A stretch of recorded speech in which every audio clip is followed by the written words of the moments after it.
শ্রদ্ধা নিবেদন করলেন। এরপর তিনি একটা অসাধারণ একটা পাঞ্জেরি পাবলিকেশনস লিমিটেড শ্রদ্ধা নিবেদন করছে।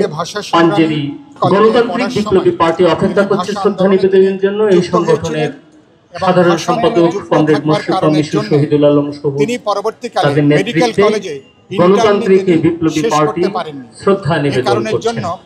পেশাগতভাবে তারা আমাদের এই মঞ্চের বাঁ পাশে সভ্যই লেখা রাখা আছে চিন্তা বুদ্ধিবৃত্তিক জগৎ গণতান্ত্রিক এটাকে তিনি জীবনের আদর্শ গ্রহণ করেছিলেন এবং গত 7 দশক ধরে তিনি একদিকে ভাষা আন্দোলনের অগ্রন্থিত যে সহ সমন্বয়ক অমল ত্রিপুরার নেতৃত্বে ভাষা আন্দোলন কেবল গণতান্ত্রিক শহরের একটা আন্দোলন ছিল না, সারা বাংলাদেশের জনপদে লক্ষ লক্ষ কোটি কোটি মানুষের যে একটা প্রাণের আকুতি তার চিন্তা গবেষণার মধ্য দিয়ে ভাষা আন্দোলনের নতুন মাত্রা হাজির করেছিলেন।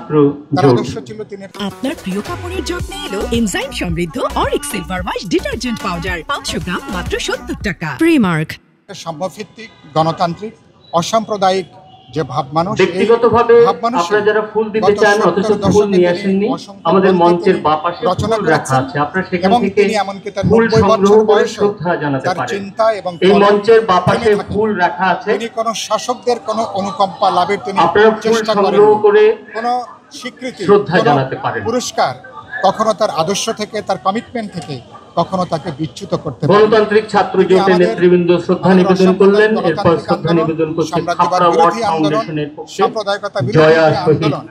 খাপড়া ওয়ার্ড ফাউন্ডেশন প্রায় নেতৃত্বদায়ী ভূমিকা নিবেদন করেছেন। রবীন্দ্র গবেষক হিসাবে তার ভূমিকাটা অনন্য। আপনারা জানেন 2 বাংলা মিলে সম্ভবত এত বেশি রবীন্দ্র গবেষণার উপরে অন্য কোনো লেখক এরকম গবেষণা লব্ধ বই বা পুস্তিকা আর কেউ সেদিক থেকে লেখক আহমেদ রফিক তিনি একটা অনন্য উচ্চতা তিনি নিয়ে গেছেন। আজকে আমরা তার প্রতি শ্রদ্ধা জানাতে পারি। বাংলাদেশ যে উত্তরণকালীন সময় আছে, যখন চেষ্টা চলছে আমাদের মধ্যে নগর গবেষণা কেন্দ্রের পক্ষ থেকে শ্রদ্ধা নিবেদন করবে সাম্যভিত্তিক গণতান্ত্রিক অসাম্প্রদায়িক ভাব মানুষ তৈরি করবার ক্ষেত্রে তিনি যে ভূমিকা পালন নিবেদনের জন্য উত্তরাধিকার এগিয়ে নেব, তাহলে আহমেদ রফিকের প্রতি ফ্যাসিবাদ বিরোধী বাম মোর্চা আমরা জ্ঞাপন এগিয়ে আসছেন।